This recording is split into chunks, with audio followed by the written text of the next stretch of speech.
positively. Serena Williams, I know like a lot of the personal development people like Tony Robbins, and then we'll talk about Think and Grow Rich, but a lot of, I was reading it by a pool last year on holidays, and a man came along and he was like, that's a lovely copy of that book. That book changed my life, and he had a great story to tell. I'll spare you the details, but literally the Think and Grow Rich book has been, Napoleon Hill just created a masterpiece, but it took him 25 years. And Andrew Carnegie said to Napoleon Hill, I'm the richest man in the world, you're a 25-year-old struggling reporter, I'm not going to pay you a penny. And he still took on the gig. And he said, I'm going to put you in touch with 500 of the most influential people in the US at the time. So Henry Ford, Thomas Edison, people like that, you know, real movers and shakers. And Napoleon Hill interviewed them. And the reason Andrew Carnegie did that was, he said, I'm rubbing shoulders with the top of society, you know, the high fly, but they're ordinary people with ordinary backgrounds like myself. So he says, I believe there's this kind of a golden thread of knowledge, there's some sort of a philosophy going through this group that if you put it into a book, you're going to really make a big difference to people's lives, plus yourself. And he went away home that night. You're going to form a thing called a goal card at the end of the night. Napoleon Hill, his goal card, and his goal card was to be richer than Andrew Carnegie, and he ended up doing just that.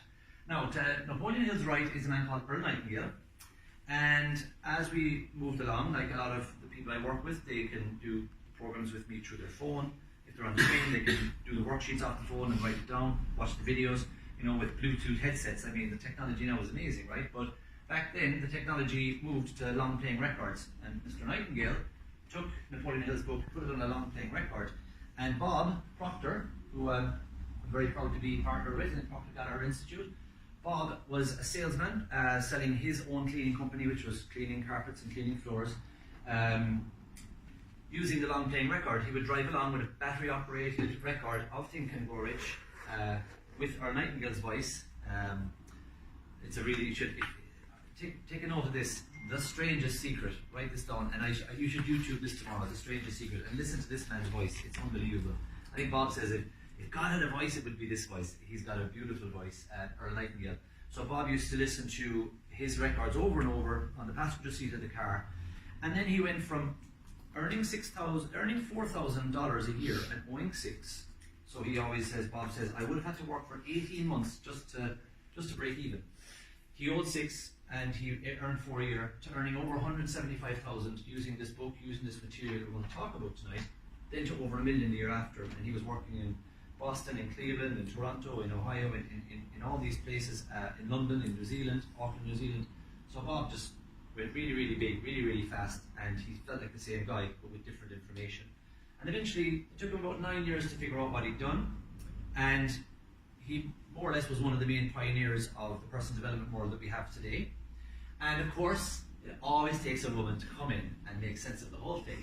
And Sandy Gallagher heard Bob, and she was, Bob was being hired by the likes of IBM and other companies like that to go and talk in big seminars. And she was like, okay, what else do you do? And he was like, well, I talk in seminars and I've got some books. And she was like, and that's it? She goes like, we got to package this. Like, what you have is absolute gold mine. But we need to get this out into the masses as well. Because so what she was doing, Sandra Gallagher, was she was what's the word I'm looking for? Merging banks. So let's say you have a bank and I have a bank. That'd be nice. She would merge our company, probably get a very nice commission out of it.